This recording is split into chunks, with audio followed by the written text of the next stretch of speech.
நம்ம ஒரு வாட்டி கூட பிரதமரா ஆலியே அப்படின்ற உங்க வயத்தறிச்சல் நல்லாவே புரியுது ராகுல் காந்தி சார். உலகத்திலேயே இந்த மாதிரி ஒரு கொடுங்கோல் ஆட்சி உலகம் பார்த்திருக்காதுங்க. நாங்க ஏன் சார் பயப்படணும்? இந்தியர்கள் ஏன் பயப்படணும்? ஏன் தலையை குனியணும்? ட்ரம்ப் தான் மோடிஜியை பார்த்து பயந்துருக்காரு. பயந்து போய் வரி விதிக்கிறாரு. நேருக்கு நேர் நின்று சவால் விட்ட ஒரே உலக தலைவர் திரு நரேந்திர மோடிஜி அவர்கள். திமுக ஒரு பல்லு உடைஞ்ச பொக்க வாயாயிடுச்சு. அவங்களுக்கு இன்னைக்கு பேசுறதுக்கு நாதியே இல்ல. அதுல முத்துராமலிங்க தேவர் அவர்கள் பேர் ஏன் இல்ல? ஏன் முத்துராமலிங்கம் அவர்களை ஒரு தலைவரா உங்களுக்கு பார்க்க தோணல? எம்ஆர்கே பன்னீர்செல்வம் அவர்களே, உங்களுக்கு என்ன தெரியும் விவசாயம் பத்தி? உங்களை மாதிரி ஒரு மக்களோட வாழ்வாதாரத்துல அடிக்கிற ஒரு மிருகமா பேசல.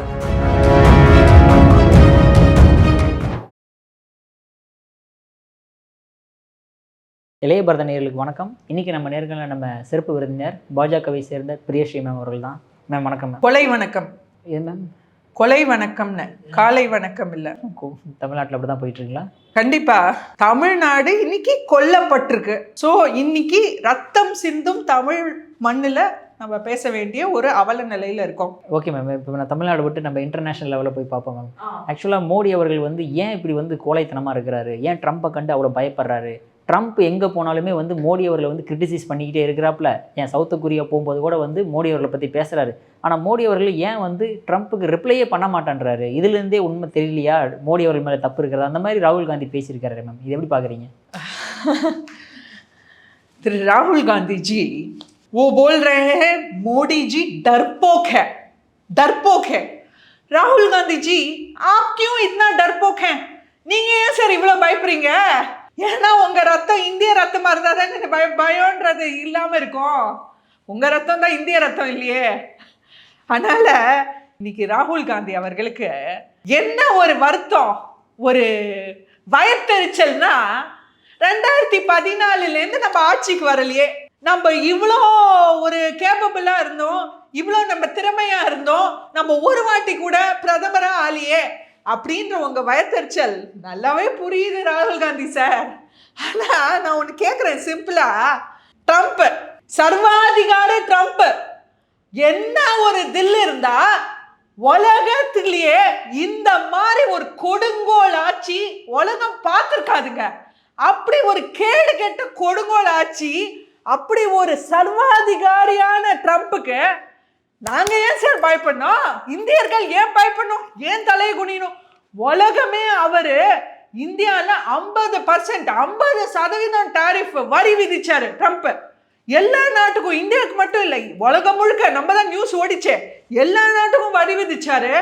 உடனே எல்லா நாடும், ஏன் நல்ல டெவலப்டு நேஷன்லாம் தலைவனிங்களே, ஜப்பான் உடனே நாங்க சார் எங்களை விட்டுருங்க, நாங்க அமெரிக்கா ரைஸ் வாங்கிக்கிறோம் சார், எங்களை விட்டுருங்க அப்படின்னு காலில் விழுந்தாங்க. கால் பிலாசபி, கால் தெரப்பி அங்கேயும். அடுத்து இவங்க யூரோப்லேருந்து $750 பில்லியன் டீல் சைன் பண்ணியிருக்காங்க. அமெரிக்காவோட எனர்ஜியை வாங்குறோம், உங்ககிட்டேருந்து வாங்குறோம், ரஷ்யா கிட்டேருந்து வாங்கலன்னு அவங்களும் காலில் சரணாகதி அடிச்சிட்டாங்க. அடுத்து நம்ம உலகமே திரும்பி பார்க்கக்கூடிய சவுதி, துபாய், கத்தார், அவங்க $240 பில்லியன் டீல் போட்டிருக்காங்க. நாங்கள் அமெரிக்காவில் $240 பில்லியன் நாங்கள் முதலீடு செய்கிறோம், எங்களை விட்டுருங்கப்பா சாமி அப்படின்னு எல்லாரும் போய் காலில் சரணடைந்த அந்த ஒரு தருணத்தில், நீ யாரையா வந்துறியா பார்த்துடலாம், தில்லு இருந்தா பேசியா, தில்லு இருந்தா இந்தியாவை வீழ்த்தி காமியா அப்படின்னு நேருக்கு நேர் நின்று சவால் விட்ட ஒரே உலக தலைவர். ஏன் இந்திய தலைவர்னு மட்டும் சொல்ல மாட்டேன், ஒரே உலக தலைவர் திரு நரேந்திர மோடிஜி அவர்கள் மட்டும்தான் அப்படின்னு தெரிஞ்சுக்கோங்க ராகுல் காந்திஜி. இதுக்கு பயந்து போய் நான் சொல்றேன், ட்ரம்ப் தான் மோடிஜியை பார்த்து பயந்துருக்காரு. பயந்து போய் வரி விதிக்கிறாரு. அடுத்து இப்ப 2 நாள் முன்னாடி கூட இஸ் a கில்லர் அப்படின்னு ஒரு பேச்சு கொடுத்துருக்காரு. அடுத்து மோடிஜியை போட்டு தள்ள கூட ட்ரை பண்ணாரு ஒரு சிஐ ஏஜென்ட்டை பங்களாதேஷ் மூலமா. இந்த அளவுக்கு நல்ல வேலை அந்த டைம் புட்டின் வெயிட் பண்ணி காரில் கூட்டிட்டு போய் காப்பாத்திட்டாரு. ஸோ இந்த அளவுக்கு, அதாவது எந்த அளவுக்கு ட்ரம்ப் வார்ன் பண்ணாரு, நீங்க வந்து ரஷ்யா கிட்ட இருந்து ஆயில் வாங்கக்கூடாது, நீங்க வாங்கினீங்கன்னா நான் இன்னும் மேலும் மேலும் வரி விதிப்பேன். மோடிஜி கிளியரா சொல்லிட்டாரு, மக்களுக்கு என்ன, மக்களுக்கான தலைவர்யா அவரு, மக்களுக்கான தலைவர். அதை இன்னும் கூட புரிஞ்சுக்கலையா நீங்க ராகுல் காந்திஜி? எதனால மோடிஜியை உங்களால வீழ்த்த முடியல? மக்களுக்கான தலைவர். இன்னைக்கு எந்த அளவுக்கு ட்ரம்ப் உலகமே நடுங்குற ட்ரம்ப் அந்த அளவுக்கு மிரட்டும் போது கூட நீ ரஷ்யாலேருந்து வாயில் வாங்கினா பாரு, இனிமே மேலும் மேலும் உன் மேல வரி விதிப்பேன்னு சொன்ன போது கூட மோடிஜி துளி கூட அசர்ல. பாத்தீங்களா? அதுதாங்க தலைவர், அவர் தாங்க மாசு, அவருங்க மாசு தலைவர். இவருக்கு என்னங்க தெரியும் அதை பத்தி? அதுக்கு மேல இன்னைக்கு இந்தியால IMF இன்டர்நேஷனல் மானிட்டரி ஃபண்டுன்னு உலகம் முழுக்க எக்கானமியை பொருளாதார வளர்ச்சியை பார்த்துக்கக்கூடிய ஒரு நிறுவனம் சொல்லியிருக்கு, இந்தியாவில் முன்னாடி கணிச்சதை விட இப்போ இவ்வளோ ட்ரம்ப் வரி விதிச்சதுக்கு அப்புறம் கூட முன்னாடி கணிச்சதை விட இப்போ ஜாஸ்தி ஒரு இயர் ஆன் இயர் க்ரோத்து, அதாவது வருஷம் வளர்ச்சியை 6.7%, 6.7% வளர்ச்சி இந்தியாவுக்கு வரும், இந்தியா ஜிடிபிக்கு வரும்னு ப்ரெடிக்ட் பண்ணியிருக்காங்க.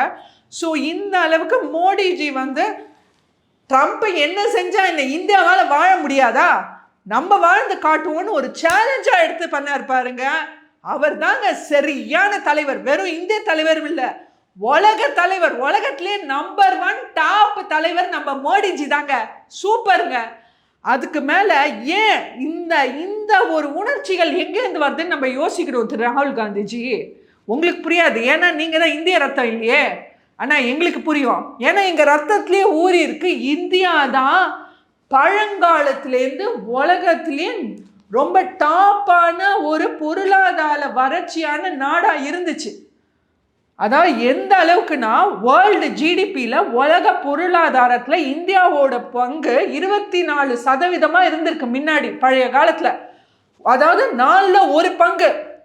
ஸோ அந்த அளவுக்கு இந்தியாவோட வளர்ச்சி இருந்திருக்கு. இந்தியாவிலேருந்து தான் ரோமு மற்ற வெஸ்டர்ன் கண்ட்ரிஸ் எல்லாத்துக்குமே எல்லா விஷயங்களும் போகிற அளவுக்கு இந்தியாவோட வளர்ச்சியும் பொருளாதாரம் அவ்வளோ மேலோங்கி இருந்திருக்கு. எந்த அளவுக்குன்னா தாஜ்மஹால் கட்டினப்போ இந்த மாதிரி வளர்ச்சி இருந்த சமயம், தாஜ்மஹால் கட்டினப்போ பெல்ஜியம்லேருந்து மார்பிள் கொண்டு வந்திருக்காங்க, ஜேடு வந்து சைனாலேருந்து கொண்டு வந்திருக்காங்க, பல கண்ட்ரிஸ் அரபு நாட்டுகள்லேருந்து பல கற்கள்லாம் கொண்டு வந்து அந்த அளவுக்கு தாஜ்மஹாலை கட்டுற அளவுக்கு இந்தியாவோட பொருளாதாரம் இருந்திருக்கு. எந்த அளவுக்குன்னா அது கட்டின அந்த வேலை செய்கிறவங்க, அந்த இன்ஜினியர்ஸு, அந்த ஆர்கிடெக்ட்ஸுக்கெலாம் அமெரிக்காலேருந்து கொண்டு வந்த அந்த சில்வர் நாணயங்களை, வெள்ளி நாணயங்களை சம்பளமாக கொடுத்துருக்காங்க.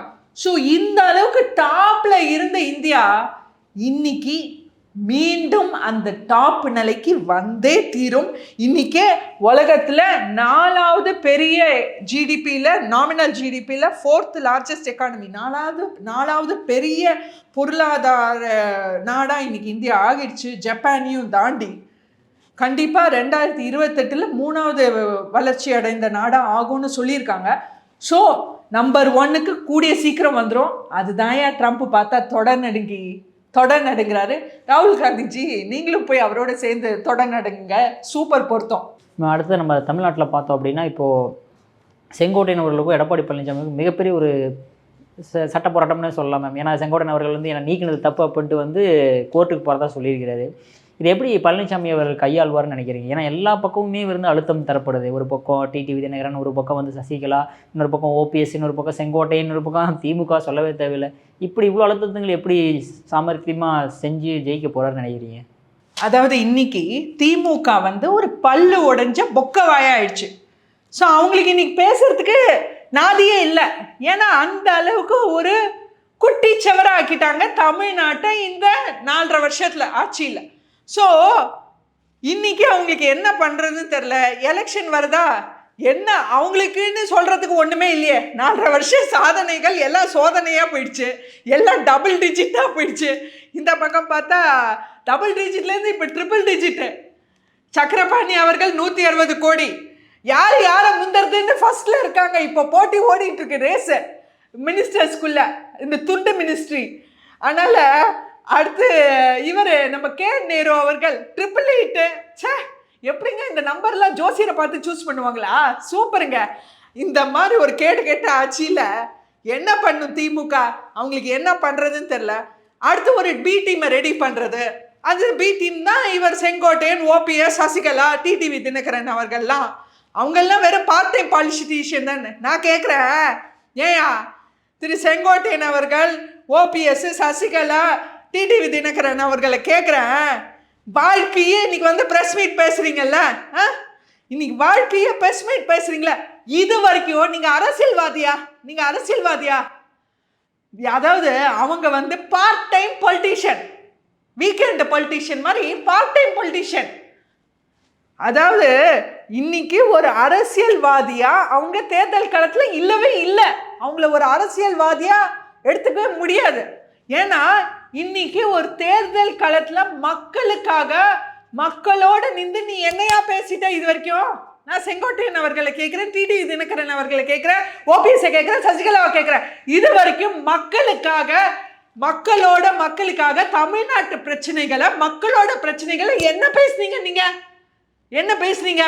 எப்ப பார்த்தாலும் மயக்கம் பிடிச்சு அவன் சொரிஞ்சான், இவன் நீந்தான், இவனுக்கு இங்க இது லூஸ் ஆயிடுச்சு, இவன் திரும்பினா, அவன் இதுல இல்ல, அவன் அதுல இல்லைன்னு என்ன நான்சென்ஸ் டாக். இன்னைக்கு தமிழ்நாட்டு, அதாவது கரெக்டா எடப்பாடியார் சொன்னார், நெல் விளைஞ்சா கிளை பறிக்கதானே செய்யணும். இன்னைக்கு தமிழ்நாட்டு அரசியல்ல இவங்களாம் கிளை பறிச்சு தூக்கி எறிஞ்சிட்டு போயிட்டே இருக்கணுங்க. இதெல்லாம் போய் கண்டுட்டு பச்சாட்டாக்க விடுங்க. அதே மாதிரி பார்த்தோம்னா முத்துராமலிங்க தேவர் அவருக்கு வந்து மண்டபம் கட்டி கொடுக்குறதா, 3 கோடியில் மண்டபம் கட்டி கொடுக்குறதாவும் திமுக உறுதி அளிச்சிருக்காங்களே மேம். இது ஒரு நல்ல விஷயம் தானே, வரவேற்கக்கூடிய ஒரு விஷயம் தானே. இன்னைக்கு அதாவது நம்ம கொஞ்சம் ஹிஸ்ட்ரி எடுத்து பார்த்தோம்னா, ராஜாஜி அவர்கள் இருந்தப்போ முத்துராமலிங்கம் தேவர் அவர்கள் கிட்ட ராஜாஜி அவர்கள் சொன்னாரா, நம்ம திமுகவோட கூட்டணி வச்சா தமிழகத்தில் வெற்றி பெறலாமே அப்படின்னு. அப்போ முத்துராமலிங்கம் தேவர் அவர்கள் சொல்லியிருக்காரு, நம்ம மேபி திமுகவோட கூட்டணி வச்சா அப்பவே, ஸோ இது திமுகவோட ரத்தத்தில் ஊறினது. அப்பவே சொல்லியிருக்காரு திரு முத்துராமலிங்கம் தேவர் அவர்கள், திமுகவோட கூட்டணி வச்சா நம்ம தமிழகத்தில் வேணா ஜெயிக்கலாம், ஆனா தமிழ் மக்களுக்கு அது கெடுதல் அப்படின்னு சொன்ன அந்த முத்துராமலிங்கம் தேவர் அவர்கள், மாண்புக்குரிய தலைவர், அவருக்கு அவ்வளோ ஒரு மரியாதைப்பட்டவரை இன்னைக்கு திமுக எந்த அளவு ஏளனப்படுத்தியிருக்குன்னு நான் கேட்குறேன். எந்த அளவுக்கு ஏளனப்படுத்தியிருக்கீங்கன்னா, திரு ஸ்டாலின் அவர்களே கொஞ்ச நாள் முன்னாடி அவருக்கு கொஞ்சம் அம்னீஷியான்னு நினைக்கிறேன், செலக்டிவ் அம்னீஷியா, ஞாபகம் மருதி ஜாஸ்தி பாவம். அதனால ஸ்டாலின் அவர்களே இப்பதான் கொஞ்ச நாள் முன்னாடி அரசு அறிக்கை விட்டீங்க, பொது இடத்துலேருந்துலாம் நீங்க ஜாதி பெயரை நீக்கணும்னு அரசு அறிக்கை விட்டது நீங்க தானே சார். அதுல முத்துராமலிங்க தேவர் அவர்கள் பேர் ஏன் இல்லை? ஏன் முத்துராமலிங்கம் அவர்களை ஒரு தலைவரா உங்களுக்கு பார்க்க தோணல? அவர் அதுக்கு அருகதை இல்லையா? முத்துராமலிங்க தேவர் அவர்கள் இன்னைக்கு அந்த அரசு பட்டியல்ல பொது இடங்கள்ல தெரு பேரும் மற்ற இடங்கள் அரசு பொது இடங்கள் பேர்லயும் அவர் பேர் வைக்கிறதுக்கான அருகதையான தலைவர் அவர் இல்லையா? அவர் தமிழ்நாட்டுக்கு எதுவுமே செய்யலன்னு சொல்றீங்களா? சொல்லுங்க. அப்ப ஏன் அவர் பேர் அதுல வைக்கல? அந்த அளவுக்கு அவரை ஏளனம் படுத்திட்டு, அந்த அளவுக்கு அவரை இழிவுபடுத்திட்டு, இன்னைக்கு வந்து என்னையா நீ 3 கோடிக்கு முத்துராமலிங்கம் தேவர் மண்டபம் கட்டுறேன், திருமண மண்டபம் கட்டுறேன், என்னையா நீ அறிக்கை விடுற? வெத்து அறிக்கை.